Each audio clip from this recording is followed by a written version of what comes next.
Good morning. It's Friday, December 24th. And you know, when you're a leader of some kind, a boss or a manager, there are tough decisions that you have to make. There are many times when you have to do things that are counter to what should really happen. These decisions are made by people, just people, ordinary people who have risen to a point in their lives where they are in charge of something. So I want to talk to you about something that can affect all of us. We all know that we are in the midst of a major climate change situation. We see it every day.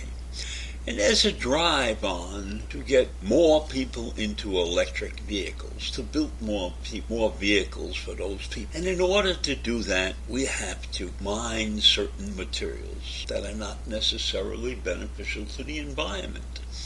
So here you have a situation on one hand where the automobiles are spewing fumes into the atmosphere, which is not good for the environment. And then you have a condition where in order to create something that will offset the emissions going into the environment, that itself may affect certain areas of the environment. And I am talking about precious metals like lithium and copper and other metals that are needed to build millions of electric vehicles. Now, the United States has enough reserves of these materials, but there's rising opposition to the new mines that may force the country to rely on imports and delay the efforts to electrify the nation's automobiles. So here, that's the conundrum. Here we're sitting on the materials that are needed to build these automobiles, but there's many people are worried about their own environment affected, and then we won't open those mines or create the mines necessary to get the materials because it could damage the environment of the people living nearby, the indigenous people, because some of these materials are near the reservations, etc. So this is the dilemma that's facing the United States going into 2022. Which avenue do we take? How much are we prepared to import? How much are we prepared to manufacture on our own? Now, we're trying to build some plants, some manufacturing facilities for Ford Motor Company and General Motors and others. And those are opportunities to put people to work. There are many out there who are fighting the disruption of their communities when these factories take up X number of acres or whatever it is that is needed to produce automobile manufacturing plant. It's a dilemma. So President Biden is prepared to placate the environmentalists and go out and rely on our allies for these EV metals. I'm not so sure that's such a great idea. Why do we want to put ourselves in the hands of our allies? Why can't the U.S. automakers and the government figure out a way to get it done here and not have to depend on anybody else? Because we should want to control it. We want to control the rush to electrification. And there are people who think that the shipping and moving of these imported metals would cause an awful lot of greenhouse gases to be spewed into the atmosphere by the huge boats and everything that would be needed to move these materials around the world.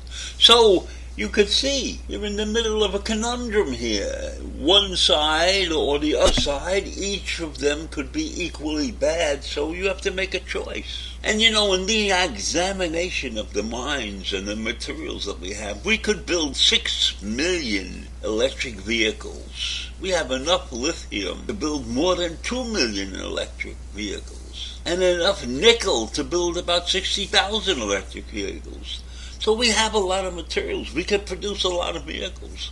Yes, we would probably have to import some materials, but we need to come to the realization that we need electric vehicles and we need to figure out a way to do this thing intelligently with the least effect on our atmosphere. Now, Biden issued an executive order that half of all new vehicles should be electric by 2030.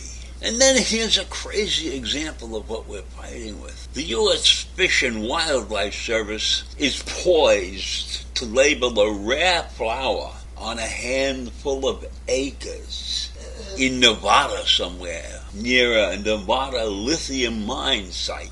Now, those flowers are endangered, so they don't want that mine opened up there because it will endanger the flower. And the U.S. was prepared to give the mining company $300 million to build the mine. So here we are putting human lives at stake in order to save some endangered flower. Wouldn't you think with our intelligence that we could figure out a way to preserve those flowers in some other environment? Are we supposed to let millions of people's lives be put at stake for a flower, a rare flower, that probably 99.9% of the world won't even realize that it's missing? That's the craziness of these situations. Those decisions that have to be made by the leaders, and we get inane reasons for not doing certain things.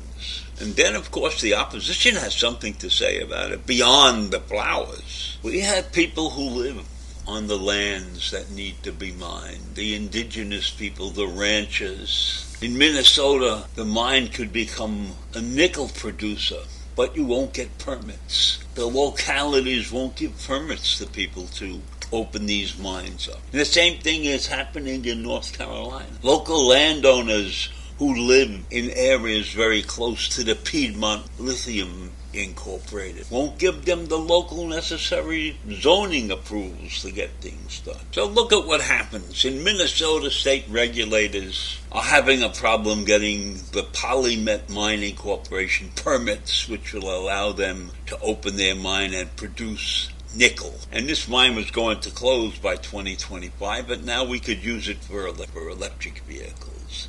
And then a case in North Carolina where the local population, the local landowners who are alongside the Piedmont Lithium mine or company, they don't want their development plans to go forward because it interferes with their local lives.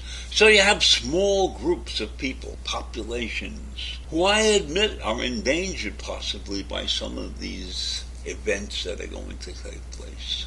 But I think we have to come to some agreement, some way of satisfying in order to get ahead. Yes, mining is a difficult thing. It's a dangerous occupation. And it can put people's lives in danger. And we have to work all of this out. So you see, management is not an easy job, no matter the level of management that you're at. You could be a manager, you could be a president, you could be a CEO, you could be anybody, but you will have to always face choices. And it's not easy to make the right choice. So I leave you with that this morning, and have a great day. Bye.